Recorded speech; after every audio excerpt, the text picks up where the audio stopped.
The Necron Royal Warden serves directly under an Overlord, enforcing their will across the dynasty's armies. Armed with a relic Gauss Blaster, the Warden can independently adapt battlefield orders, while remaining utterly loyal. Despite their formidable presence, some suffer from mental degradation, with their ancient programming eroding into senility over the ages.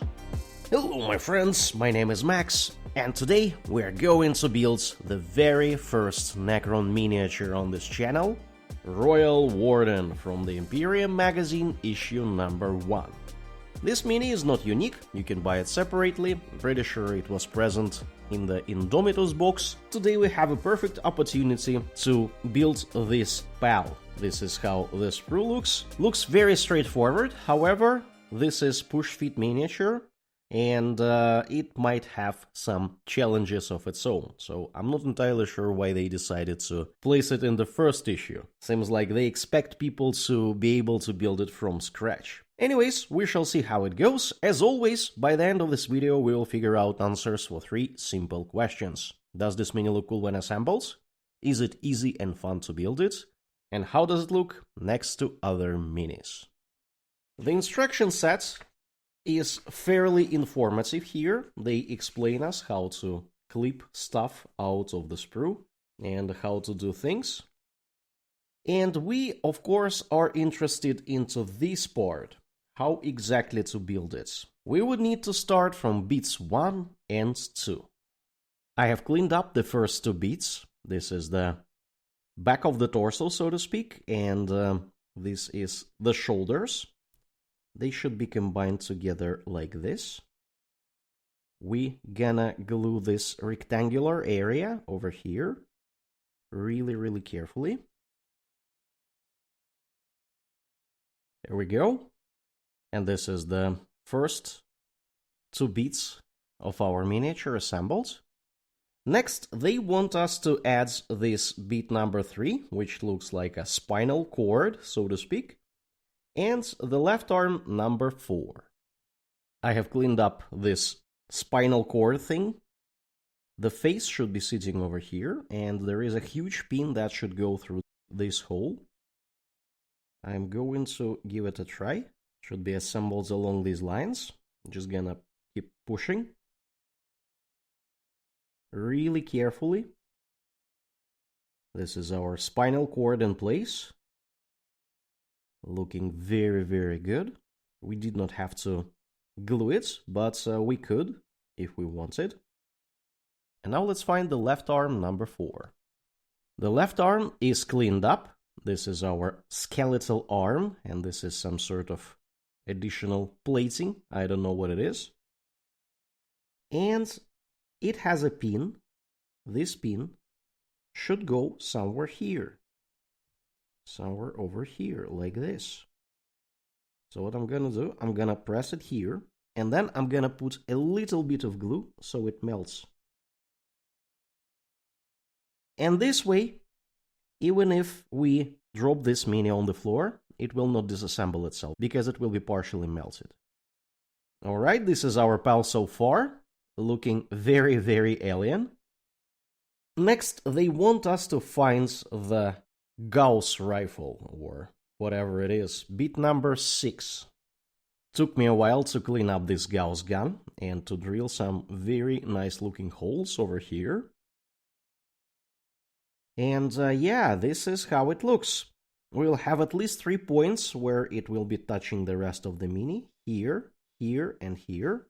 And let's see how it's supposed to be assembled. So this pin goes in this hole. This one goes in this hole. And we already encountered a problem. This pin does not really go here really well. So I will have to shorten it. We'll have to cut it because it does not allow me to do what I want to do. It should be loosely glued over here. Then there will be another glued area over here, and then we will have to use this pin in this hole. So let's start with this pin. Going to try to press it really gently over here. It worked like this. Now I will put some glue over here in order to melt this joint and press this part over here. This is gonna be a challenging experience. And of course, we also have this part to connect over here. There is also a pin which I'm trying to press, but there is no good way to press this pin. You cannot really do that. I'm not particularly worried about this area because when we add the chest plates, it will be fine. But this one is a little bit disturbing because I cannot really press it in a good way. So this is how it looks. Alright, this is good enough. We will need to add the chest plates in order to fix everything in place. But before we do the chest plate, we need to add a head. They explicitly say it over here. The face must be pushed into place before the chest piece. So we will need to find bit number 7. This is our bit number 7. Looks incredibly small. It has a hole here. And it is supposed to be sitting over here. Let's see if I can attach it without glue. It also is gonna be quite challenging. Here we go. Actually, it worked. Just gonna melt it a bit in order to make sure it does not fall off. This is gonna be enough. And now we need to add a chest plate that is gonna be sitting over here. Bit number 5. This is my bit number 5, looking incredibly cool. And it should be sitting on this pin. As you can see, this pin is supposed to fix this part in place. And yeah, we will add a little bit of glue over here. Firstly, to this part, and to the sides. And after that, we will try to press this thing in place. You know what? After a lot of struggle, I was not able to place this thing over there. Especially because the head and the gun are preventing me from doing that. So what I'm gonna do, I'm gonna cut off this bit completely. I'm gonna attach this bit, and then I'm gonna fix everything else.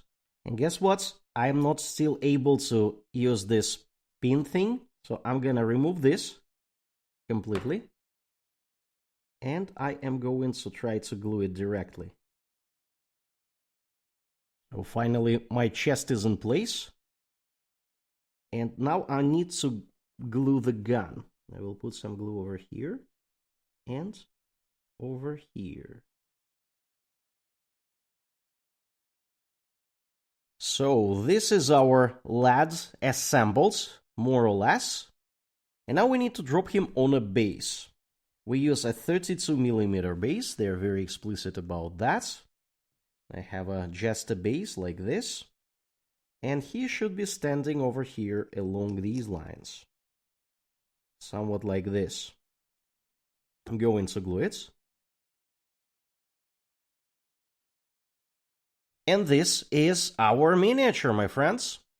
It took me roughly 35 minutes to assemble it. Way longer than it should. Partly because I was struggling to put the chest plate in place. I will give this mini 5 skulls out of 5 for the sheer fun of building it. The sculpt itself is incredible. The murder robot looks incredibly cool. And I will give it 2 out of 5 for its ease of assembly. Because guess what? This chest plate is impossible to place when you already have the gun assembled and the face. And you cannot really do it before you place this arm, because this thing is fixing the arm. So this is a total disaster for any new hobbyist. I don't know who decided to place this miniature in the very first issue of the Imperium magazine, but it is really, really hard to assemble. And you have to cut out things and remove stuff in order to make it happen, like we did here. Anyways, as you can see, this is still quite possible for people knowing what they're doing, so it's not extremely bad. But I still think it's 2 out of 5 skulls for the ease of assembly. This mini might require partial assembly because of this particular thing, this decoration over here, like a cape of some sort. It might cover some bits. However, the Necrons usually tend to have very easy coloring scheme. They're just space robots, very old ones, so you might get away without actually doing that. And now let's take a look how this pal stands next to some other minis. Comparing to a Primaris Space Marine that we have built yesterday, we can see that Royal Warden is actually quite taller. He has a really cool stance, a tactical rogue, which makes him fairly tall compared to Space Marines. I have a Cadian veteran here, and we can see that this alien is a towering mountain above baseline humans. Must be extremely scary to face these pals on the battlefield. This is how he looks next to a Cadian guy. And of course, if you compare him to a Terminator, the Terminator is a bit taller, because Terminators are really large. However, this mini is fairly tall, very slim, looks extremely alien, and that is why I really love Necrons. They are just space murder undead robots. Incredibly cool. And that's a wrap for today, my friends. If you enjoyed this video, don't forget to hit that like button and subscribe to the channel. It will help you to catch more content like this in the future. We have a lot of Necrons to build. Share your thoughts on this mini in the comments below. Did you build it? Were you able to place the chest plate without any struggle? Let me know. Check out the video that you see now on your screen. Thanks for watching, and I will see you next time.